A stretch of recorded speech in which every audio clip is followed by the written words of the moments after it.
എന്താ ഒരു കള്ളച്ചിരി? ഈ നാണം കണ്ട പേടിയാ വരിക.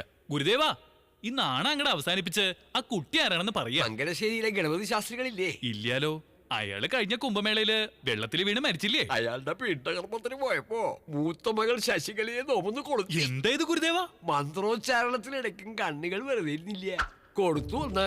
ദൗർഭാഗ്യത്തിന് എന്റെ ഇഷ്ടം അറിയിക്കണതിന് മുമ്പ് അവളുടെ വേടി കഴിഞ്ഞു പോയി. അവൾക്കൊരു അനിയത്തിക്കുട്ടി ഉണ്ടായിരുന്നു, ലക്ഷ്മി എന്ന പേര്.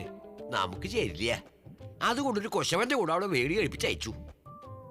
അവളുടെ അനിയത്തി ഒരു ചന്ദ്രക്കലയുണ്ടടാ. അവളും കൂടെ പോയാ പിന്നെ അവളുടെ അമ്മ ബാക്കിയുണ്ട്. ആ ഒരു പേടി എനിക്കുണ്ടടാ. അതുകൊണ്ട് ഒരു വർഷം മുമ്പ് അമ്മയും മോളെ ഞാൻ ഇങ്ങോട്ട് കൊണ്ടുവന്നു. ശരി, ചന്ദ്രകലയെ ഞാൻ നിനക്ക് പരിചയപ്പെടുത്താം. നിന്റെ മനസ്സിലുള്ള കാര്യങ്ങള് നീ അവളോടൊന്ന് സംസാരിക്കണം. കുട്ടി ഇങ്ങോട്ട് വിളിക്കുക ഗുരുദേവാ, ഞാനില്ലേ. അത്രയ്ക്ക് അങ്ങോട്ട് വേണ്ട കേട്ടോ.